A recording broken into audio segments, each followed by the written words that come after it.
Friends you are welcome to another new video. आजकेर এই ভিডিওটা হতে চলেছে এমনই একটা ভিডিও যে ভিডিওটা গোটা ওয়েস্ট বেঙ্গলে বিএড ভার্সেস ডিএলএড মামলা নিয়ে এখনো পর্যন্ত কোনো চ্যানেল কিন্তু পারফেক্ট আপডেট কেউ দিতে পারেনি। সেই কারণেই এসডি টিউটোরিয়াল গাইডের পক্ষ থেকে একটা পারফেক্ট আপডেট আমি দেওয়ার চেষ্টা করছি এবং ভুলটাকে ভুল ঠিকটাকে ঠিক এবং কোনো রকমভাবে বায়াসড না হয়ে আমি একটা অ্যানালিটিক্যাল ভিডিও আজকে বানানোর চেষ্টা করছি। কেননা গতকাল থেকে একাধিক কোয়ারি আসছিল যে দাদা বর্তমানে কি সিচুয়েশনে রয়েছে, ডিএলএড নাকি জিতে গেছে, বিএড নাকি হেরে গেছে, আবার কেউ কেউ বলছে বিএডের পাল্লা ভারী রয়েছে, ডিএলএডের নাকি সমস্যা হতে চলেছে বা অলরেডি রায় নাকি সেখান থেকে বেরিয়ে গেছে। তো এর বাস্তবতাটা কি আজকের ডেটে দাঁড়িয়ে আপনাদের জন্য খুবই ইম্পর্ট্যান্ট। কেন ইম্পর্ট্যান্ট এই সেন্সে বলছি, সেই জন্য বলবো প্লিজ একটু শেয়ার করে দেবেন। প্রথমত একটা পয়েন্ট আমি রাখতে চাই আপনাদের কাছে যে কয়েক কোটি বিএড ক্যান্ডিডেট রয়েছে আমাদের গোটা ভারতবর্ষ জুড়ে, কয়েক কোটি কিন্তু ডিএলএড ক্যান্ডিডেটও রয়েছে আমাদের গোটা ভারতবর্ষ জুড়ে।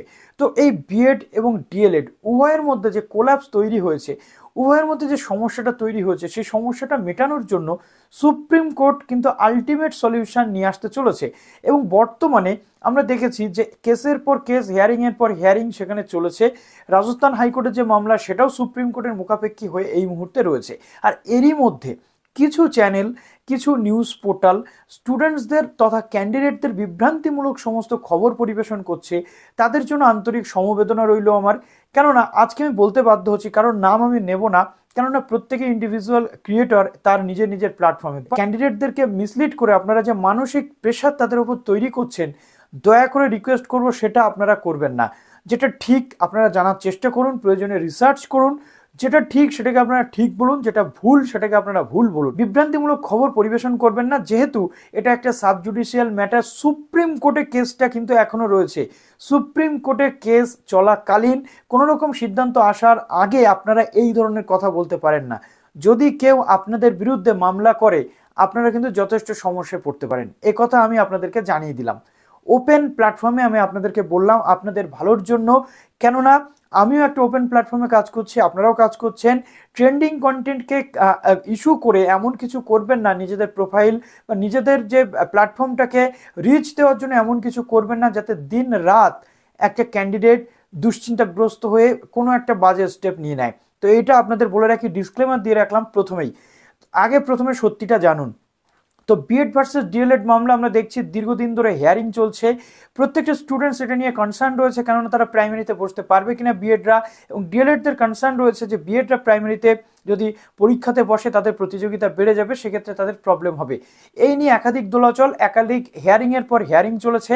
লাস্ট আমরা দেখেছি 12 তারিখ স্বামী বিবেকানন্দের যে জন্মদিন উপলক্ষে ছুটি থাকে গোটা দেশ জুড়ে, বাট সেখানেও কিন্তু আমরা দেখেছি যে হিয়ারিং হয়েছে ইন স্পেশাল কেসেস। তো স্পেশাল কেস হিসেবে সেটাকে নেওয়া হয়েছিল এবং পরপর 3 দিন টানা হিয়ারিং চলে, এবং টানা হিয়ারিং চলার পর 12 তারিখে আমরা দেখেছি যে সেই মামলাটির নিষ্পত্তি হয়। ডিভিশন বেঞ্চ থেকে সেই মামলাটি যে নিষ্পত্তি হয়েছে তার একটা আপডেট দেওয়া হয়েছিল যে কেস ডিসপোজড, এবং ডিসপোজাল কেন হয়েছিল তার বক্তব্যটা পরে আমরা দেখতে পাচ্ছি। বাট ততক্ষণ পর্যন্ত গোটা ইন্ডিয়া জুড়ে এবং গোটা ওয়েস্ট বেঙ্গল জুড়ে বিভিন্ন নিউজ পোর্টাল, যেগুলো ছোট ছোট নিউজ পোর্টাল রয়েছে, তারা প্রচার করতে শুরু করেছিল যে বিএডদেরকে বের করে দেওয়া হয়েছে, ডিএলএডরা জিতে গেছে। আবার কেউ বলছিল বিএডরা জিতে গেছে, ডিএলএডরা সেই কেস থেকে ডিসমিস হয়ে গেছে।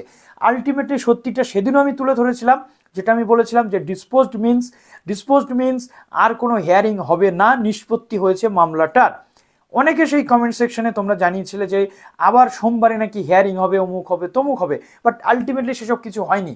যদি কোনো মামলা ডিসপোজড হয়ে যায় সেই মামলার আর হিয়ারিং হয় না, একটা ডেট পরবর্তীতে দেওয়া হয়, যে ডেটটাতে কিন্তু ফাইনাল জাজমেন্ট চলে আসে বা অর্ডার কপি চলে আসে। আলটিমেটলি সেই জিনিসটা আমি তোমাদের গতদিন বোঝাতে পারিনি। এর মধ্যে অনেক মানুষ রয়েছে যারা খবর করছে, তাদের লিগাল টার্ম সম্পর্কে কোনো নলেজ নেই, তারা ভিত্তিহীনভাবে দাবি করছে, বিভিন্ন বক্তব্য রাখছে।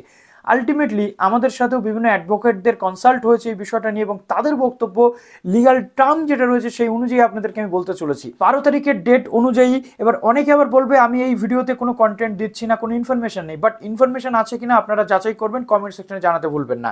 প্রথমত 12 তারিখের যে হিয়ারিং ছিল, ফাইনাল জাজমেন্ট আসার আগে সেই হিয়ারিংয়ের যে ইতিবৃত্ত সেটা বলি। আপন hearing the council the court made for the following order, অর্থাৎ আমি বলেছিলাম যে জাজমেন্ট আসার আগে ডিসপোজডের পর একটা অর্ডার পাসিং হবে কোর্টের পক্ষ থেকে। সেই অর্ডার পাসিংটা হয়েছে, স্ক্রিনে তোমরা দেখতে পাচ্ছ। Heard learned council appearing the parties at length arguments concluded, অর্থাৎ আর্গুমেন্ট সেখানে কনক্লুড হয়ে গেছে। জাজমেন্ট রিজার্ভড, এই জাজমেন্ট রিজার্ভডের টার্মটা আগে বুঝতে হবে, বোঝাচ্ছি তার আগে কিন্তু কোনো রকম মন্তব্য করা চলে না। তারপরে হচ্ছে কি return submission if any be filed 20/1/2023 Friday. তো অনেকের প্রশ্ন ছিল যে ফ্রাইডে কি হচ্ছে, শুক্রবার মানে কোন শুক্রবার? 20/1/2023 হচ্ছে সেই শুক্রবার যে শুক্রবারের মধ্যে কিন্তু এই যে ফাইনাল সাবমিশন, অর্থাৎ যদি কোনো সাবমিশন করার থাকে রিটেন কোনো কিছু ডকুমেন্টস বা যাবতীয় যা কিছু উভয় পক্ষের পক্ষ থেকে, সেটা 20/1/2023 মধ্যে সাবমিট করতে হবে। তারপর সেটাকে পর্যালোচনা করে পরবর্তী ধাপে ফাইনাল জাজমেন্ট আসবে কোনো হিয়ারিং ছাড়া। ওকে, এরপর দেখি আমাদের লিগাল টার্মটা কি আসছে। আর্গুমেন্টস কনক্লুডেড, জাজমেন্ট রিজার্ভড, এইটার মানে কি? সুপ্রিম কোর্টের 12 তারিখের যে অর্ডার কপি পাস হয়েছে সেটাতে কিন্তু এটা পরিষ্কারভাবে উল্লেখ করা রয়েছে, যেখানে খুব সুন্দরভাবে বিষয়টাকে বোঝানো হয়েছে। জাজমেন্ট রিজার্ভড কখন হয়? যখন একটা স্পর্শকাতর কেস, এটা গোটা ভারতবর্ষ জুড়ে একটা স্পর্শকাতর কেস। এই স্পর্শকাতর কেসটা কেন? এখানে বিএড বা ডিএলএড উভয়ের স্বার্থ জড়িত। বিএড ক্যান্ডিডেটরা চাকরি পেয়েছে, তাদের স্বার্থ জড়িত। আবার ডিএলএড ক্যান্ডিডেটরা যাতে বঞ্চিত না হয়, তাদের স্বার্থ জড়িত।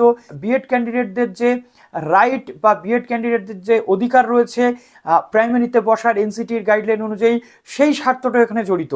সুতরাং এতগুলো স্বার্থ যখন জড়িত থাকে, ভারতবর্ষের সর্বোচ্চ ন্যায়ালয় এটা রয়েছে আমাদের ন্যায়ের মন্দির সুপ্রিম কোর্ট, কখনো সেটাকে হেলাফেলা করে কোনো রকম জাজমেন্ট দিতে পারে না।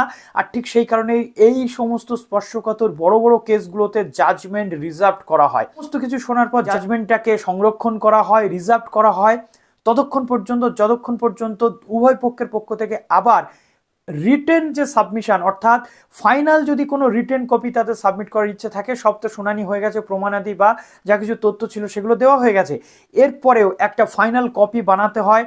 প্রত্যেকটা ক্যান্ডিডেট যারা এর সাথে যুক্ত রয়েছে প্রত্যেকের বিভিন্ন যে তথ্য সেগুলো ইনক্লুডেড থাকে, এবং সেই ইনক্লুডেড তথ্যটাকে 20/1/2023 মধ্যে জাজেদের সামনে বা কোর্টের কাছে পেশ করা হবে।